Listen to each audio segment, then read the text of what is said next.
3-bedroom end of terrace property tour. Nice and quiet residential area ma cha. Yo property ma cha already हाम्रो एउटा property भएको कारणले गर्दाखेरि we know this area very well. हाम्रो नजिकको एउटा चिनेको state agent ले चाहिँ ल एउटा property भर्खर मार्केटमा आएको छ है. Do you want it भनेर भन्दाखेरि चाहिँ we just secured it there and then. Property को tour हेरौँ. Straight away on the left hand side मा it's a lovely nice and modern kitchen.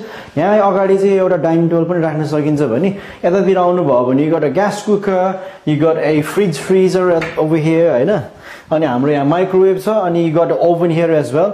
यो तपाईको हामी ट्राई पनि गरेको छैन. It is working fine. Everything looks in immaculate condition. तपाईको सेलरले पनि यो सफा गरेर जानु भएको रहेछ हैन. र यसको चाहिँ नर्मली यतातिर आउँदाखेरि चाहिँ यो सिंकको छेउतिर चाहिँ यो washing machine हुन्छ के. तर अनफोर्चुनेटली यसको यो साइडमा चाहिँ स्पेस नभएर यहाँनिर चाहिँ washing machine राख्ने ठाउँ नरहेछ. हाउएभर यसको युटिलिटी रुम चाहिँ तपाईको यहाँनिर रहेछ. यो कपबोर्ड रुम भित्र चाहिँ युटिलिटी रुम छ. यहाँनिर आउनु भयो भने तपाईको डाउनस्टेयर्स टोयलेट तपाईको गेस्टको लागि हैन नाइस एन्ड स्पेशियस. फ्लोर पनि तपाईको निकै राम्रै फ्लोरिङ रहेछ. उनीहरुले चाहिँ छोडेर जाने बेलामा चाहिँ यो चाहिँ एकदम इम्याकुलेट कन्डिसनमा छोडेर जानु भएको रहेछ है. मलाई अलिकति डाउट लागिरहेको थियो. But then again, it was a English family यहाँनिर है. उहाँहरुमा हामी भिङ गर्न आउँदैन एकदम राम्रोसँग बस्नु भएको थियो के. सो अहिले यो जुत्ताले यो लगाएर हिँड्दाखेरि पनि मैला होला जस्तो छ. But then we got no choice है. यो चाहिँ लिभिङ रुम हो. Decent size living room. तपाईको यहाँ पहिला यहाँ टिभी को स्क्रिन झुन्डाएको थियो. अहिले चाहिँ देयरफोर त्यहाँनिर एउटा दुईटा पलहरु छ. तिनीहरु चाहिँ टाल्नु पर्छ. यतातिर यो डबल ग्लेजिङ डोरबाट आयो भने चाहिँ तपाईको गार्डन पनि नाइस एन्ड स्क्वायर है. यहाँनिर चाहिँ यो स्ल्याब्सहरु छ. यो स्ल्याब्समा अलिकति जेट वास हान्नु पर्छ. अनि घाँस काट्नलाई पनि धेरै ठाउँ पनि छैन त्यहाँनिर. यता राइट ह्यान्ड साइडमा चाहिँ तपाईको गेट छ, साइड एक्सेस. त्यताबाट बिनसिन निकाल्ने हैन. तपाईको गार्डन टुल्सहरु लिएर आउने भयो भने त्यहाँबाट लिएर आउन सकिन्छ. बाइ द वे यहाँनिर चाहिँ अलिकति सानो स्टोरेज पनि छ यहाँनिर जुत्ताहरु राख्नको लागि.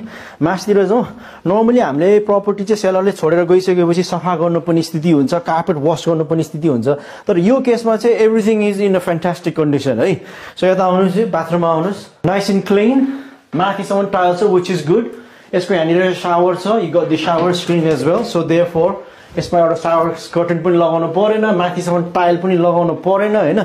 Everything is good. सिंकहरु पनि राम्रै कन्डिसनमा छ. तपाईको यहाँनिर रेडिएटर पनि यो मोडर्न रेडिएटर क्रोम कलरको त्यो पनि एकदम इम्याकुलेट कन्डिसनमै छ हैन. सो यतातिर आउनु भयो भने यो one of the double bedroom हो. यसको चाहिँ यो कपबोर्ड राम्रै कन्डिसनमा भएको कारणले गर्दाखेरि सेलरले चाहिँ मैले है भनेर चाहिँ रिक्वेस्ट गरेको थिएँ कि हामीलाई. अनि वी न्यू दैट कपबोर्ड राम्रै थियो.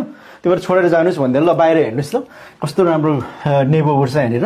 यो पछाडि अगाडि चाहिँ यहाँनिर यो ड्राइभवे पनि छ. दुईटा गाडी पनि अट्छ त्यहाँनिर हैन. गेस्टहरु आयो भने अगाडि बाटोतिर पार्क गर्दा पनि हुन्छ. यहाँनिर चाहिँ हाम्रो यो वाटरको ट्याङ्क पनि छ. ल हेर्नुस् त still in a good condition. चाहिँ सानो स्मल